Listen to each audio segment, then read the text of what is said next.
We'll kick it off now. So good evening and formal welcome to this week's live Wellbeing at Home event. So nice to see you all, your lovely faces. And as I say every week, uplifting to see all the familiar names and faces. Special welcome to anyone joining us for the first time.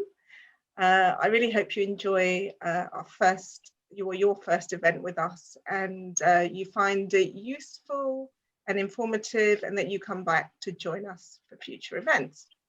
So a couple of things to start off with, to say before we kick off the event today. As you can imagine, I'm very excited because the long-awaited announcement from the government about travel was yesterday. Whoopee, finally. And it seems that they're allowing us to ease slowly back to a world where we can travel again. So the green list wasn't as extensive as we would have liked, but we do understand their strategy and that it's going to be about kind of slowly opening up and being careful, which I guess is better for all of us in the long run. But in the meantime, we have Portugal on the green list. So that means that you don't have to quarantine when you get home from Portugal. And we have a really good range of options in Portugal if you're really desperate to get away now. So give us a call if you are, or send us an email, we'll call you. Now the amber list includes most European countries, including Greece, which where Marina is and Mary is. And you can still travel there, but you'll have to quarantine on your return. We'll send out a newsletter with more information about that soon. You know, it kind of follows on to the one we sent out a few weeks ago. The good news is that they'll be reviewing the green list every 3 weeks. So we're hopeful that the other European countries will be added to that list in the next batch. Because their vaccination process is really moving along now in Europe. So we're hoping the government will add them to the list. And I just want to mention quickly, because I'm aware of this, I'm always talking about these rules, but these are the English rules and they don't apply to Scotland, Wales, Northern Ireland that have different rules. And I'm sure if you're in those countries, you know what your rules are, but I just wanted to make note of that because I always talk about it like it applies to the whole of the UK, which it doesn't. So I apologise for that, but please, look at your rules out of your own specific country. So I also wanted to thank those of you that attended our focus group on Thursday evening about the future of wellbeing at home. I'm very, very grateful for your feedback and time. It was really useful. And we'll be taking a lot of what you said into account as we move forward with wellbeing at home and the events and what we're doing with it as we ease out of lockdown, which gives us a segue straight into today's event, which is about easing out of lockdown. And we covered this theme last week with our transformation coach, Claudia Roth, who gave us a process to deal with fear. I know a couple of you have asked about the recording on that. We haven't put it up on the site yet. We will do. It's shorter than usual because we had kind of breakout groups, interactive groups, which are not in that recording. But we'll put that up on the site early next week. But there is a link from the newsletter that I sent out, I think yesterday, which takes you to that recording. So if you want to see it in the meantime, you can find the link there. So let's get back to today, where we're welcoming Marina, who's the founder of the wonderful Euphoria Retreat in Greece. Hello, everybody. Hi. Nice to see you. Really nice to see you. And we're going to continue with this conversation about dealing with anxiety and fear in a post-pandemic world, which incidentally, I saw them cover that on CNN today. So I was like, okay, well, we're a bit ahead of CNN, which is pretty good. Marina, thank you so much for being with us today. And joining us from sunny Greece. I believe you spent the day on the beach, which we're very jealous. You don't want to know. I mean, my hair is still wet. Okay, you don't have to rub it in. Thank you very much. We're very jealous. So I know this, the weather's probably just glorious over there, and springtime in Greece is always the best. So, but thank you so much for joining us today. And I want to congratulate you on your recent award. You won another award, right? Yeah. Tell us about, what was that award about? That was the Greek Hotel of the Year. So it's last year we won the Design Hotel Greek Hotel of the Year. So, you know, after Condé Nast Travelers and Tatler Travelers and the Zine Award, and, you know, a lot of awards came in 2020, which was in a way a pity, because most of the time, a bit like 6 months of the time we were closed. So what can we do? But what can you do? But you're still winning those awards, so it says good things about Euphoria. But congratulations on that. Thank you. Okay, so we're going to kick straight into this now. I want you to talk about your own journey a little bit, because you're no stranger to dealing with fear, as you personally have had to deal with your fair share of scares and obstacles in your life.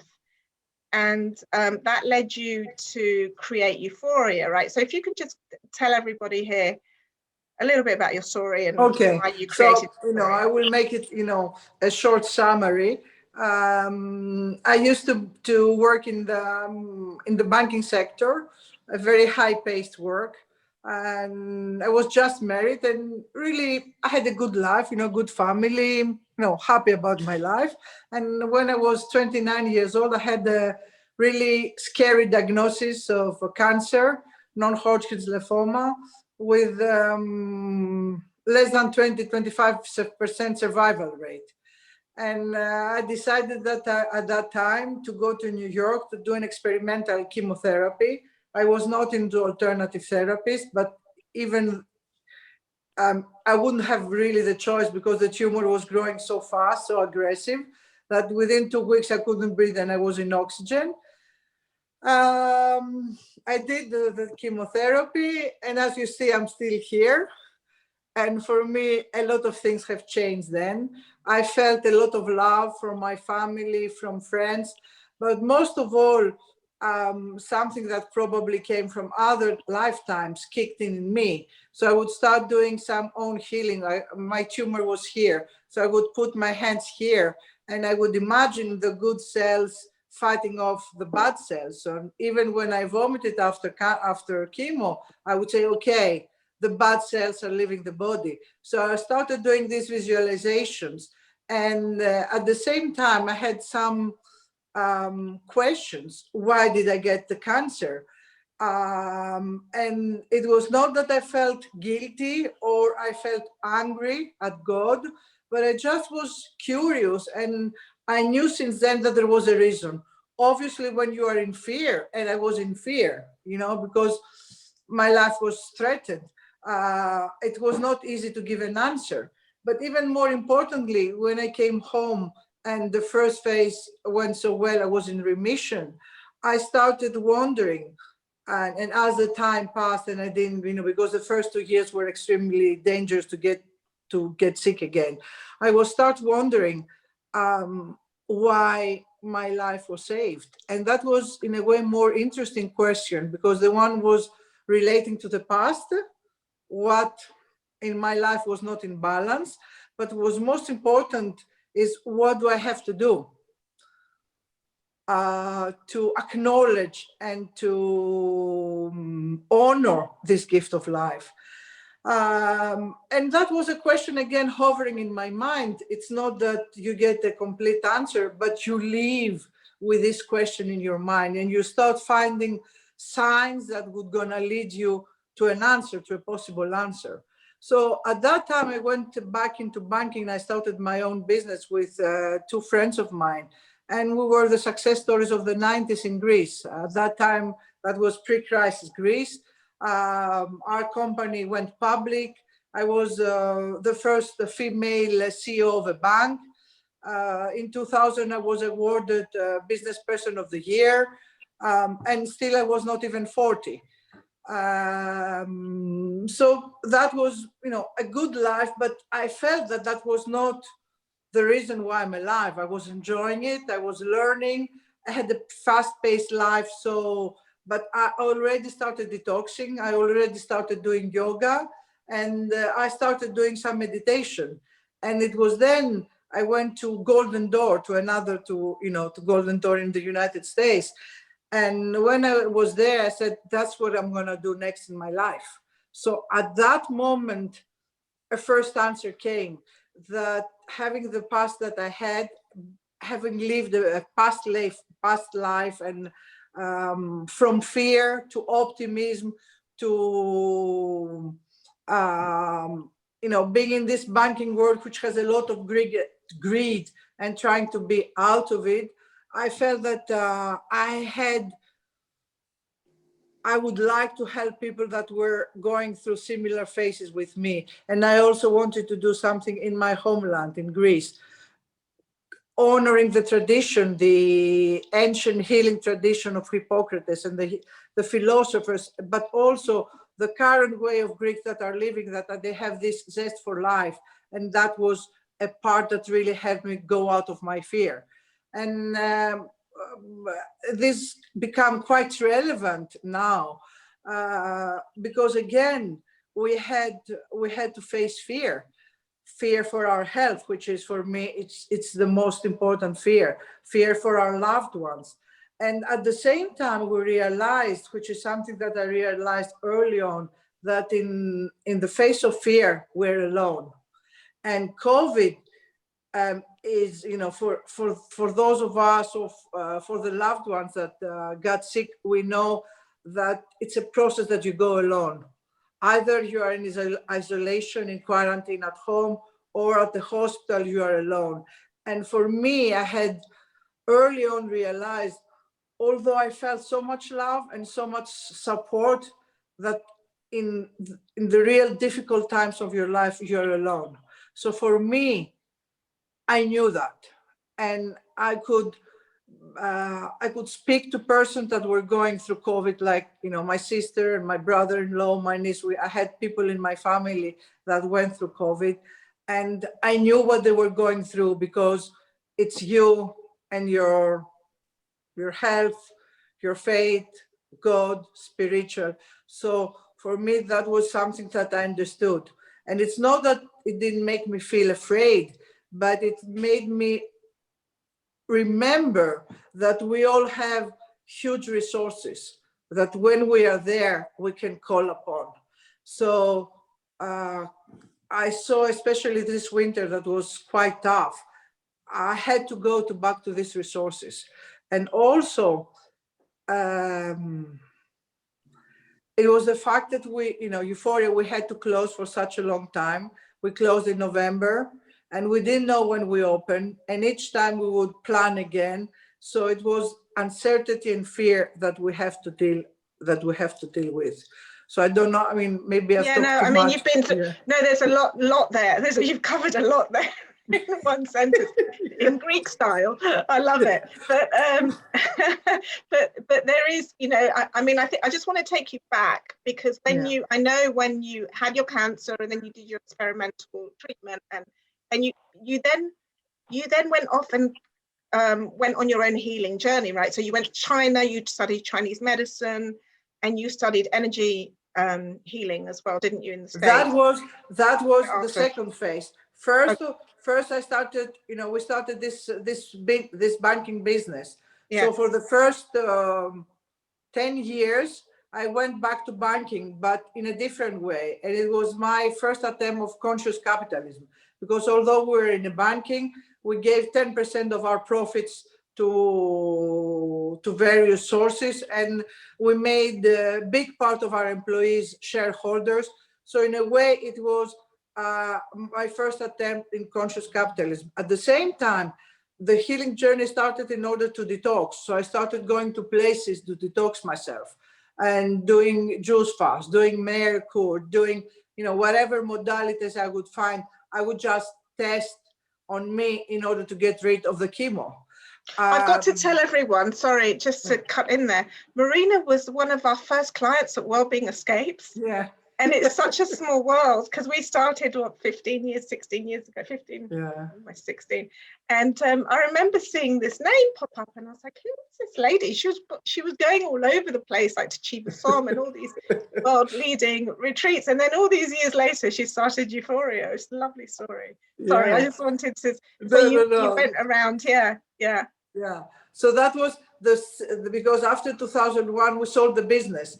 And it was at that time that I really went deep into discovering this world. So I started going to various places, like you mentioned, but I started studying. So I started studying Chinese medicine, studying traditional Greek medicine, energy medicine, NLP, psychosomatic, all this, for 10 years I was studying. I had the opportunity, I had the freedom and the finances to explore that. And it was a beautiful journey. This is when we met with Stella through, the phone. So this second phase after banking and selling the business and being very successful, I started really finding my purpose, answering the question that I had 10 years ago. What should I do with this gift of life? And first of all, I didn't want to go from banking to creating a destination spa as a business. So I didn't want to do it straight away, because I really wanted to cultivate my other side, my healing side, to become a healer. And this is when I met Mary, and we started doing our own workshops, like 10 years before Euphoria. So studying and really going deep into this spiritual and self-awareness world made me really prepared for Euphoria, because I didn't want to do Euphoria just as a business, even as a conscious capitalism business, but myself being a healer and understanding what I wanted to bring to the world, which was very, very important. And this is where we have based Euphoria's philosophy. Amazing. Thank you for telling us that story. It's a very rich, deep story.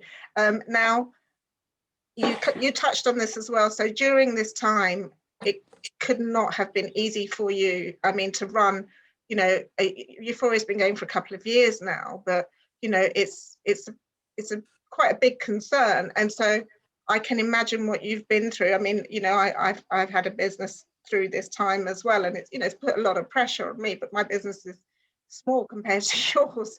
So I can imagine what you've been through during the last year in terms of the uncertainty, the fear, everything else that you've had to deal with.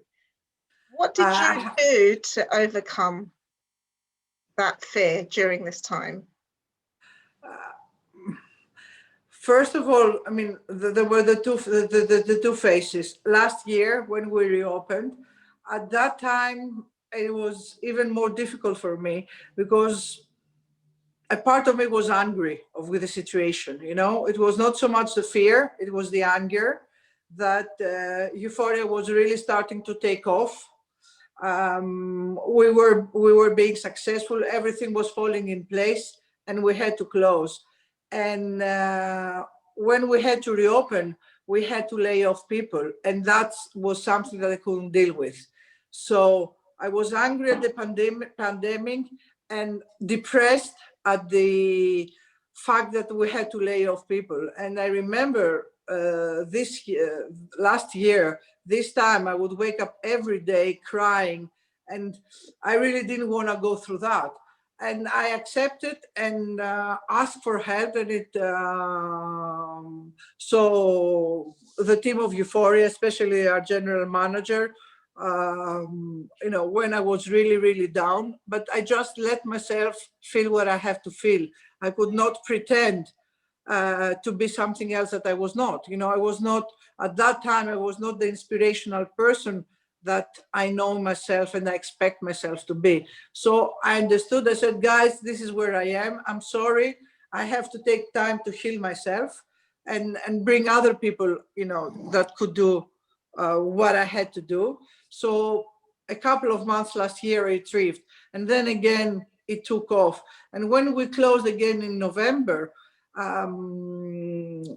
the message we got is that we really had to go deep into our fear.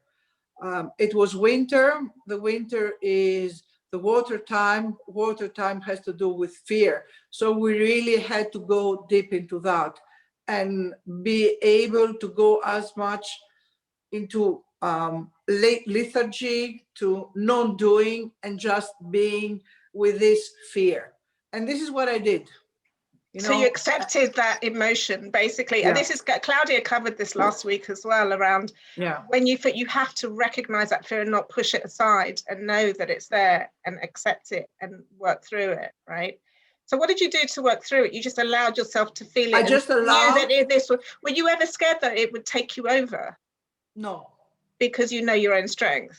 Yeah, because I knew what I said in the beginning, that there is, in the depths of the crisis, we all have where we can stand. So I was not afraid that I would become suicidal or say things like that. I knew that I could let myself go all the way down. I know how to ask for help. That is very important. I'm not ashamed of asking for help. So I knew that if I needed, I would ask for help. So I would just let myself go all the way down. And when my family got sick and my second best friend that, we were together since 18 years old, she went into hospital in intensive care, and I was there supporting everybody. I just allowed it. I just allowed it. Yeah. And I tried to make my day, to have some anchor points in the day, because when you're going through the fear, you need in your daily schedule and your weekly schedule to have some anchor points. That could be a phone call with somebody. Like, for example, in my case, Mary would come once in a while in my house and we would work together, and we would do meditation and we would work together. Even there was a TV series at night.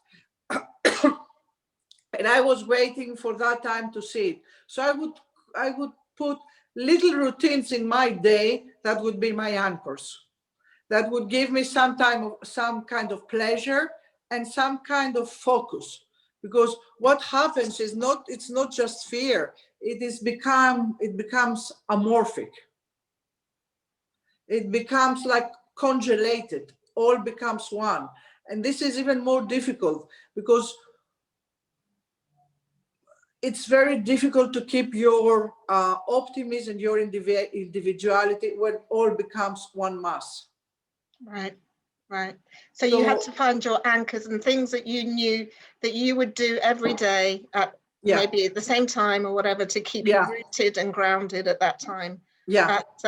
That's really good advice. And then you kind of put yourself into a little cocoon until you work through this, or you felt the fear. It's almost like that old book, like feel the fear and do it anyway. But you did, but what you're saying is just feel the fear. Don't do anything. Yes. Just feel the fear until and you let get yourself until you get to the point when then you feel comfortable to step outside of your fear. When is that? When does that point happen? For me, it's very also seasonal. There were two things. Season is very important because I have studied the 5 elements. The 5 elements is is the energy of the seasons. So for me, I'm very sensitive to the shift of the energy of the seasons. So the moment I started feeling springtime, something woke up in me. Right. And then a second turning point was the vaccine. When I had my first vaccination, again, that was, I lifted up, my spirit were lifted up. Became much more optimism. So I was building a ground from the amorphic, because water, you cannot separate the one drop from the other. So in water time, in winter time, in fear time, everything is one. So you have to start building a base. And when the energy of spring, and for the Chinese, spring starts, in the Chinese New Year is in February. So when you see the first, how do we say, amygdala, like I'm trying to think of the word in English. almond trees. Oh, almond trees, yeah. Yeah, almost in February you have the first signs of the spring with the almond trees. So if you are sensitive to the season, even if it's still winter, you can start feel the energy. Yeah. And then you start building, having building blocks. Like, as I said, in the winter, you have some anchors, then you start building blocks so that you can have this upward rise, which happens in springtime. Right. So this is a good point to move forward, and just tell us, I mean, we can't do a whole big lecture right now on the 5 elements, but I think if you can give us a taster on these 5 elements so people can just determine what is their main element and how can they use that to overcome their fear through I mean, you're saying for you it's a seasonal, but what's your main element? Wood. Your spring. wood element. You're a spring. So you come alive in spring because that's your main element, right? Yeah. So just give us a little bit of a high level. Okay. I know a difficult task, but I'm sure you can do it. No, I'll do it in in a summary. So we start from winter. Okay. Winter is water, because this is the energy. Water is where life has begun. So everything is, like I said before, it doesn't have shape, it's shapeless. And it is the abyss, because water can be the abyss. So the energy of water is shrinking, is cold, it makes you like that. And in a way, what I describe is that you have to let go, whatever is your element. When there is cold outside, you have to let go and gather your energy and protect your kidney energy, because water has to do with kidney energy. And the emotion there is fear, but we can transform the emotion into higher value through tranquility, through peacefulness, and open up to wisdom. So people that are creative, that they are the babies of the system, that they have many ideas, but a lot they have difficulty in starting something, and fear is a very prominent emotion for them. They have a lot of water energy. And then we move into spring. Spring is this little bud that is in the bottom of the earth that has this upward movement, and it is the growth element. Okay, wood is is a tree element. Is when we plan, when we see ahead, when we see in the future, when we make plans and we have goals. So, but when you're doing this, upward movement and something is blocking you, the emotion there is anger. Okay, so people that are doers, they get angry because they don't want. Why do they get angry? Because they don't want to have hindrances. They don't want to have obstacles. So here the emotion is, as I said, anger. But with flexibility, you can overcome anger and you open up to kindness and generosity, which are the highest spiritual qualities. Because a tree, just wants to blossom and to be a beautiful tree, and then share the fruit, share the shadow, share whatever it has to bring to the world. So this is the nature of wood. And it is very important, now we are in deep springtime, to cultivate this energy. This is where the feel alive that we're going to talk again came. This is, I have this vision, of bringing back into life from the winter, becoming this blossoming tree. So it is very important for all of you to harness this, go out in nature, feel the spring, have your house full of flowers. Every day I have flowers in my house, and it creates this beauty, and it creates this expectation, optimism that something better is coming. This is very much a good thing. So now that a lot of people have been vaccinated, that we can see the end, that, Stella said that you can start traveling, harness this energy, this growth energy, this optimism that life is starting again.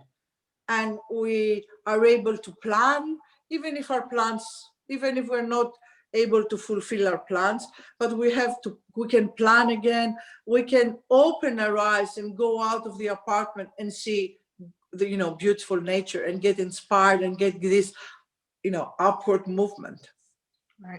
Right. And then we will be ready for the summer, which is the fire. And this is the orgasmic energy that everything is, heightened up. And it's about love, and it's about passion. It's about enjoying the sensual things. But it's also because everything is heightened up. It can be about violence. It can be anger becomes rage, and everything is, we can have panic attacks. So this is the summer, this is the summer element, and it's important to open up to gratitude. And we at Euphoria, if you follow us on Instagram, we have created a gratitude photo diary, and we invite you either to have a gratitude journal or easy, our era, just take photos in your mobile and post them. And, I'm grateful for that. So that feeling grateful is very much a feel alive again. So gratitude opens up to the higher. And how can you tell if you're a fire, mainly fire element? If you're a fire element, first of all, you will be very impatient. A fire person has a lot of ideas, cannot stay in one place, is moving a lot, is very impatient, cannot be stuck in one place easily, usually get red in the cheeks, easily get red in the cheek, wants people around. It can be the star of the system, wants to have people around so that he can be bringing in, this joy and this laughter, people that are love. If you are a fire person and your fire has been burned down, then you can become cynical, which is more difficult. You become cynical, and your fire has ended. So right. You have to work on that. And then after the summer, we have the beautiful earth time, which is Indian summer, September and October. The fire subsides, and we come back from holidays, and we start saying, oh, let's gather around food, let's talk, let's see, from the height of the passion and excitement of fire, we are satisfied. We are feeling okay. Or if this hasn't worked, we start feeling guilty, or we become too anxious. It's the monkey mind. Oh, I should have called to Stella and go to Euphoria. Why didn't I go to Euphoria? Should have called my mother more times. So all this guilt and anxiety is the earth element. It's the element that nurtures, it's the element that balances, that brings harmony. But when that is not done and we're not grounded, we have doubts, self-doubts, guilt, and shame. And then we go to the season of the last season, the metal element, which is the fall season. To go back, people that have a lot of earth in them are the caretakers. They are the people that are going to gather everybody around, they're going to cook, or they're going to buy presents for everybody. They're going to call you, are you feeling okay? Sometimes they forget about themselves, especially if you're a mother and you are an earth element, then you become too much towards others and not taking care of yourselves. And one of the things that this pandemic help us learn is that we have to balance how much we care ourselves and how much we give care to the others. So a very monkey mind is also an earth element. And then it is the element of metal, which has to do with autumn, that, the trees lose their leaves. So we have to let go. We have to let go of what no longer serves us. And that means that we have to feel melancholy or grief. Is that your niece? Yeah. This is my niece here. Hello. Hello. This is my lovely niece. Hi. Hi. Yeah, I love her. So we have to, and this brings sadness and grief because we have to let go. But we have to always remember that the trees keep the juices, keep what is of essence. And then when spring comes, they can flourish. So when we grieve and when we let go of things, we all have to let go of our past lives. So we all went through grief. And it was not just fear, it was a lot of grief because we were separated by our loved ones. We were separated by the life that we knew. So we have to, we were sad about that. But we have to know that there is a valuable lesson. And for me, my metal was what what really worked during the cancer time, because I knew that there was a reason. I knew that through the difficulty that I was going through, there was some lessons. So even if you don't know what are the lessons, just to know that they are there and to trust and to know that in the next phase of your life, they will appear if you maintain this internal balance and the connection with the source. So this is the lesson of metal. And this is the lesson together with fear that we had to learn through the pandemic, that there is a reason for what is happening. And even if we don't see, we know that our lives are transforming. We know that Earth needs us to transform. And we have to have the faith to be strong for that. And that's what I know we've had these conversations between us, but I think we both believe that this pandemic has taught us all valuable lessons on how we should honor the earth more, the planet more, for ourselves more, our health more, all of these things. So that's what your belief is, right? Yeah, I really believe that, we are going through a battle of evil and good, even if we don't see that. And everybody has to make make choices. And going back into normal life, it is very important not to forget what we learned. Like what I said before, to take care of ourselves, but to take care of others and find the balance. Take care of our lives, but take care of Earth. So we have to find this, and we should not forget that, we were happy having less. Not we're not happy, but we were okay having less. And we should not forget.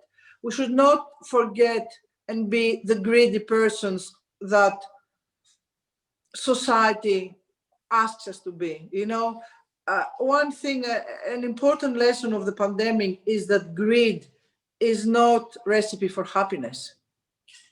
We were all okay with less in our everyday life. So we should not forget about that.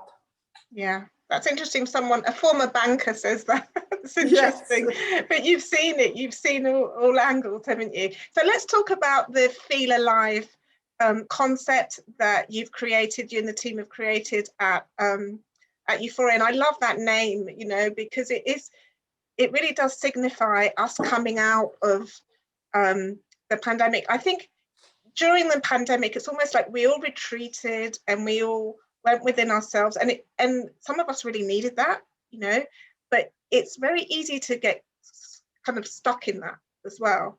And I know, just talking to friends and clients and lots of people, that it's like they quite like being in that atmosphere bubble. where in their bubble, the bubble where they've like really retreated. But at the same time, there's this need to come alive again, as you say, like to step out of that, but find a new way, a way of balance. Again, you've mentioned that. So I know you've created this Feel Alive Again concept. Talk to us about what that is and what you're going to be doing with that. It came after we were talking, that I went through this period, through these 3 months in the winter, that I was very lethargic, and then the spring started and I started feeling, and I started planning a trip, and I had, together with you, And I had all these resistances, my fears. Should I go? Should I not go? Should I go? I was afraid to start living again. And I said, oh, I have a good life. I have my daily routine. I have a beautiful house. Why don't I stay here? But then, the more I started planning, the more, and that is, for me, that is very important, not trick, but something that can really help you start living again. I made a commitment. I felt that I was exposed, first of all, towards Stella, that was trying to help me organize my trip. But also, I called a friend of mine and asked her, do you want to come along? And she said yes. And then I felt, oh, now I cannot go back, because I've been exposed to Stella, that she was she was giving her time to help me organize the trip, and to my friend that said that she wanted to come. So that is a big advice, when we are hesitant to start living again, having commitment to other people will help us jump, do this leap of faith that we need. So I went to this trip, and it was not, that it was. I just got to tell everyone, Marina actually, in the middle of all of this, went to Sri Lanka, which is quite a big deal, really, because she had to go through lots of hoops to get there. But and I kept saying, like 5-6 PCR tests. Yeah, she had like multiple PCR tests and all of this. And I kept saying to her, "Are you sure you want to do this? Are you sure you want to do it?" She's like, "Yes, I'm doing it. I'm doing it." So I've that's very courageous, I think, in the middle of it, before we, this was what, a month ago. Yeah. And it was difficult, but the most important part is coming back. I realized it 1 week after I came back, and as I said to Stella, I did not feel in love with Sri Lanka. It wasn't. I went to beautiful hotels and all that, but it was not super. But when I came back 1 week after, I felt, now, I'm back to life. And, this idea that I had to feel alive again really cemented. And I said, that's what we need, to feel alive again. And to do things that help us go out of this bubble. So we've created this idea, this campaign, which has a lot of expression. It has to do with the social, it has to do with emotional, it has to do with the physical. And we're working on all three levels. So we are creating social circumstances to meet other guests in safe distance. It's like we're doing picnics in nature, that you can socialize, but with a distance and feeling safe. We create cocktails in, juice cocktails, virgin cocktails, or even some alcohol if someone wants, on the sunset with beautiful classic opera arias and all that. Again, to mix and, to feel the joy of life. But also we have included in our daily activities, which are free, we have included much more dance. We have included art therapy. We have included creating things with your hands, like ceramics, like painting stones. So things that, that you do with your hand. Cooking lessons, which are with foods that are mood enhancing. So, and also we created with Mary a beautiful, we really feel that's gonna be very, very strong one, a Feel Alive retreat, which is a 3-day retreat. It's not so much talking. We use a lot of things that we have in our culture, like the masks that were in ancient tragedies, in order to express your feelings. We use a treasure hunt. It is a retreat which is a play and express yourself retreat. It's not like a typical that of course you talk, but it's more using your body. We have a lot of dance in that, and special dance, but to use your body, emotions, and socially to get this feel alive again. That's great. So that would be the atmosphere. And also the Feel Alive again, we are planning, it's not something, it will be weaved into the life. We have a beautiful pool and a lot of people stay there. So we're gonna have, we're gonna do small 10 minutes breathwork sessions in the pool. Qigong, 10 minutes in the pool. Laughter yoga after outside the restaurant. So we're gonna come and find you to help you feel alive again. To help feel alive, because a lot of the time with retreats, it's it can be highly emotional. People releasing stuff, but you're going to make it uplifting. Is what I'm saying, and this is something that Claudia talked about last week as well. Like when you feel that fear or that anxiety, to move your body, to actually move, and because there's a lot to talk therapy, but movement is a really good thing to do there. Exactly. So, amazing. You have to move. Movement is a spring. Movement has to do with the spring energy, with the good energy. So you have to move your body to create this and to overcome this resistance. And we have a beautiful private forest. So we're gonna do a lot in the forest, like forest bathing, like special sessions in the forest that people will to move our bodies, but not in a harsh way, not in a hard way. That's what I was going to say, because you can move your body in a really hard way which is like kind of punishing, but this is not what we're going with this, right? Good. So somatic experiences and movement, absolutely, absolutely, Margaret. So I think, gosh, the time goes by so quickly in these events. Every week for an hour, and it just goes by really quickly. But I think this is a nice time to move into our meditation. Yeah. I don't see Mary. I mean, Mary, are you there? Have we lost her? Yeah, she's there. She's there. Oh, okay, she's there. So I want to introduce Mary to everybody. Mary is the spiritual mentor of Euphoria. She works a lot with Marina, and I'm going to pin Mary here. So here you are. So hi, Mary. And Mary has a lovely healing energy around her, and I know that from personal experience.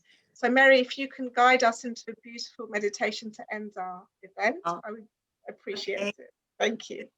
Thank you. So everybody, you can close your eyes now and connect with your breathing. Observe how you breathe in and how you breathe out. Just observe your breathing. As you breathe in, you make space inside your body. As you breathe out, you let the weight of your body sink down to the floor, to earth. Breathe in and expand.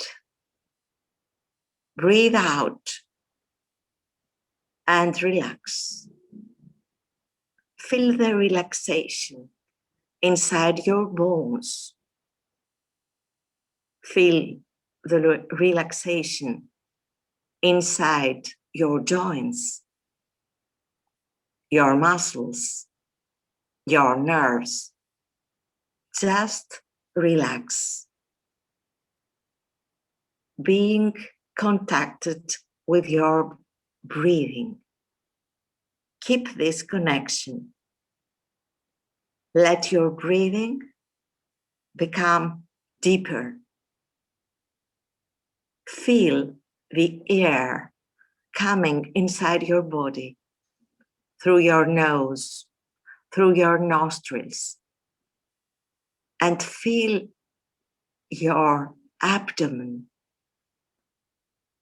with air, and push your navel.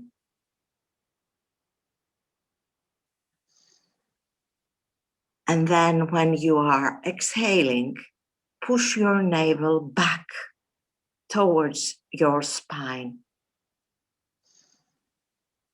Breathe and expand. As you are breathing, let your own rhythm find its place.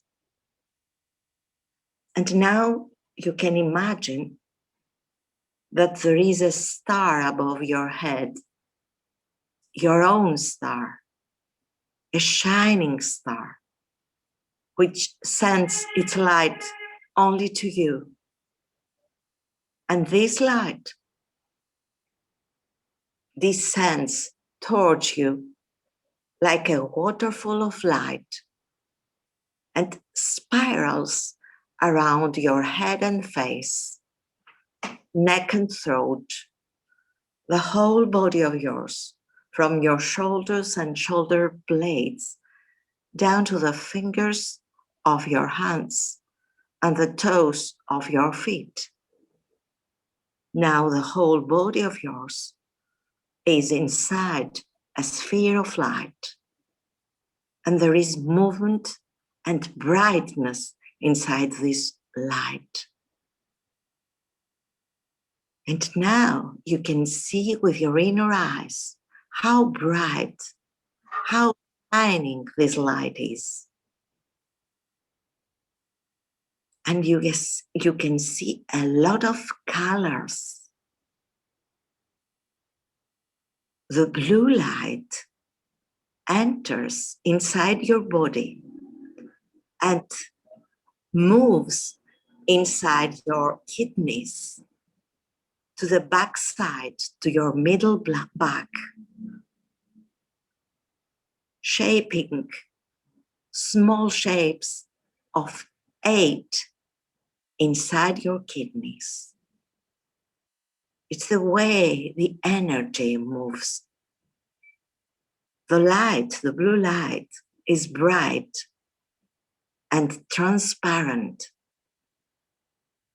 and always continuously moving. Feel the light inside your kidneys. Feel it. Flash the light. Feel alive again. Let the energy of fear move away outside of your kidneys, outside of your body, outside of your aura, like black smoke, and concentrate on the blue light which is moving inside you. It's like you are into a wonderful blue pool of water, and you are moving slowly. You feel the movement and you let yourself feel alive again. You are connecting at this present moment with the power of water element, the power of life. We are celebrating life. We are truly alive at this present moment. We let the fear go away and we are receiving calmness, relaxation, wisdom, and life.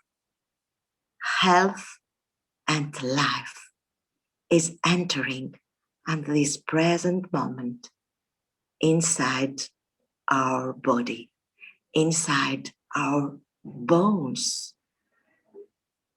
And we are embracing life. And now the light that we are receiving is emerald green, and it is the light of the wood element and enters inside our liver.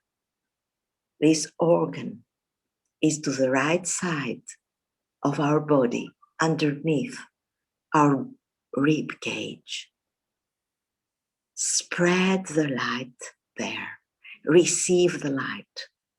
It is bright, transparent, and it moves continuously. So bright, so fresh, and makes our body flexible. It makes our mind flexible. Our mind can solve every problem easily with flexibility. We are receiving this wonderful emerald green light in every joint of our body, and we can feel the flexibility entering inside our body. And we can feel we are ready to let go our anger and receive the connection with the higher good. We are receiving kindness and generosity, feeling alive again and feeling kind and generous. The light that is entering now is ruby red, and it fills our heart. We are receiving love and joy. We are connecting with love and joy. And we feel affection and tenderness towards ourselves. We love our body. We love our life. We love life. This uplifting feeling is entering inside our system. And now the light becomes golden yellow. It is the light of the earth element. And it enters inside our spleen and pancreas. And we let go of all our problems. And we are receiving balance. And finally, the white light enters inside our lungs. And we let go of sadness. And we receive the purpose of our life. We receive meaning. We are the ones who gives meaning in our life. There is a reason that we are all here alive at this present moment, and we can use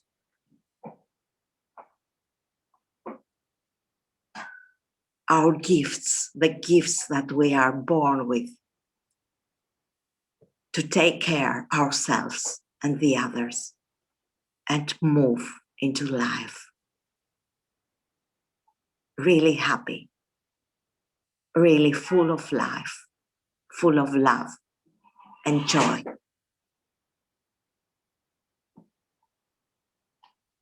Now the light, all the lights of the 5 elements are moving inside our body and around.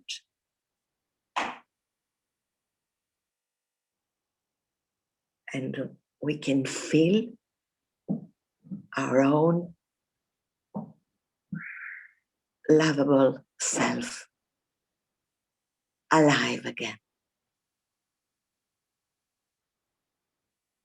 Now ground yourself. Feel that you have roots below your feet, roots that are entering inside earth. Ground yourself. Take a deep breath. Move lightly your hands and feet. Stretch a little bit. And when you are ready, you can open your eyes. I knew that we had so little time, so I tried to connect you with all the 5 elements and the organs of your body in a few minutes. So thank you. Thank you, Mary. It was wonderful. Really lovely. Thank you. I hope everyone feels beautifully calm and grounded now with those lovely colours in around our body and outside. Beautiful. So we're 5 minutes past 6. I just wanted to thank everyone for coming along and hearing Marina's wisdom and Mary's beautiful meditation.